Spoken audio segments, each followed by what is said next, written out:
Everyone, welcome back to the Train Decay channel. We're going to do something a little bit different today. We're going to get away from the trains in the woods and we're going to talk about something right under New York City. Post 9/11, the World Trade Center station at Cortlandt Street on the Broadway line was damaged pretty severely. So what I'm going to show you are some rare photos and some rare footage taken around 2005, 2006-ish of this station in its abandoned state, because for a number of years while construction was happening above, the station was closed and it was left in its damaged state. They rebuilt the tunnel going through, but the station was left as a mess. So we're going to talk about that in a second. I'm going to show you the photos and video of that.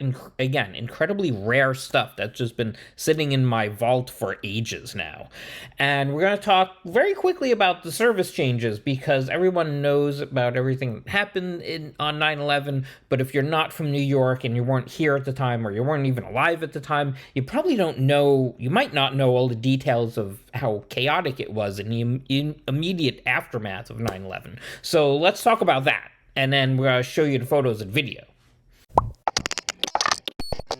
Immediately after 9/11, they were handing out these paper maps to say exactly all of the changes that happened. So there were some pretty radical changes, like the J and the M train were going into Lower Brooklyn. The M train was going back to Coney Island, which it hadn't done in many, many years at that point.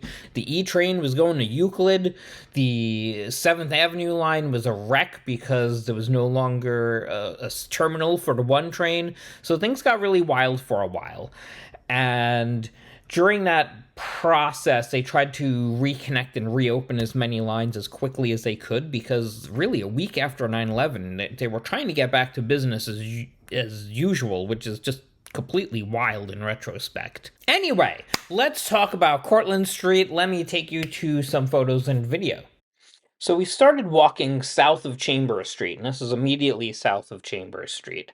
And as we walked through the tunnel, we quickly got to Cortlandt Street, and this is what Cortlandt looked like. It was basically just a bare shell. And if you were passing on the number 1 train, you would see this. It would kind of look like a tunnel, because the old platforms were just kind of walled in and hidden and not very well lit at the time. Behind those walls, however, was the old station. It was a brick line station similar to the NRW 49th Street Broadway line station. Some of the bricks were damaged and some of the fare control equipment was removed, but as you can see, the station was intact. The station walls were left with these search markings, like this one here that says 9/15. That's the date that the station was searched for bodies or injured people.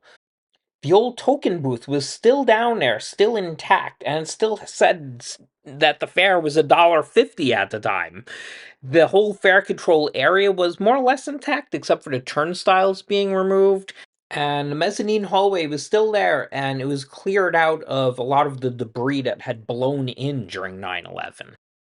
And as I mentioned before, the platforms themselves, they were there, they were intact. Some of the bricks were damaged, some of the bricks were removed, and all of the signage was removed. So yeah, it was really surreal to see this station in this condition. So on the night of our visit, there was no train service, so we decided, hey, let's go a little bit further and go check out what's going on with the new South Ferry Station construction. So along the way, we saw a few things.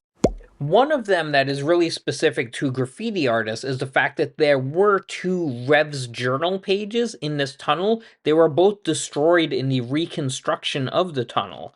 So you could kind of see them on the pillars here, the little bit of remains of them, but they were lost to 9/11. The emergency exits along the line contain some incredibly old 1970s graffiti. Here you can see some stuff from X-Men crew. This emergency exit was also searched by first responders. As you can see here, this one was dated 9/17, so 2 days after the station was searched. There was also this really interesting signage, and then further along, we got to where the new South Ferry subway station was being connected into the old loop line.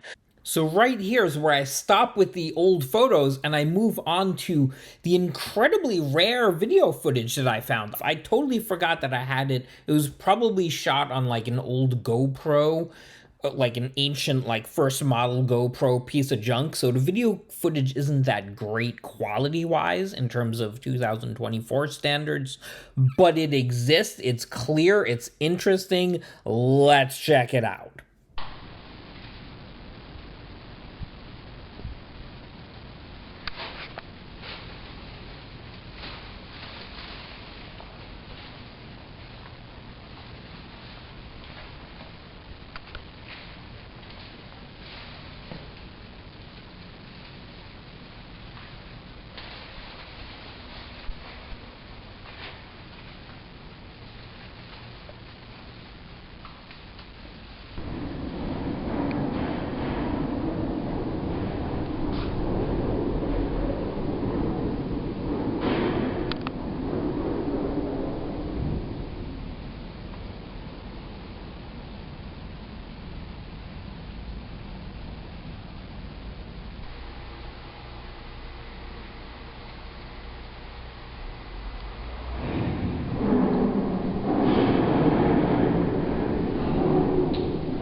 So yeah, that was creepy. Definitely one of the more creepy subway tunnel adventures that I had. It's like 2 in the morning on a Sunday and you hear these things rattling around. Maybe there was someone doing construction on the South Ferry terminal because they were trying to do that as quickly and fiercely as they could. Who knows? Definitely creepy, definitely interesting. I'm surprised in retrospect that I took any of this footage at all. So I know it was a very short amount of footage, but it's still kind of cool to just see it. And yeah, it's nice to see that, here we are 23 years later and New York City has recovered pretty well. There's still a lot of collateral damage. There's still people dying from 9/11 related cancers. I am there with you if that is you. I don't want to even get into all of that right now. So with that in mind, let's keep going. You got stuff to do. I got stuff to do. Next video is going to be a little bit more abandoned trains out in the woods. It's going to be a little bit of a mystery. It's some interesting stuff that I found. So yeah, we're going to talk about that next time. Until then, go enjoy your day. Life is way too short. You never know what's going to happen tomorrow. So you got to get out there and you got to do what you got to do. Let's go.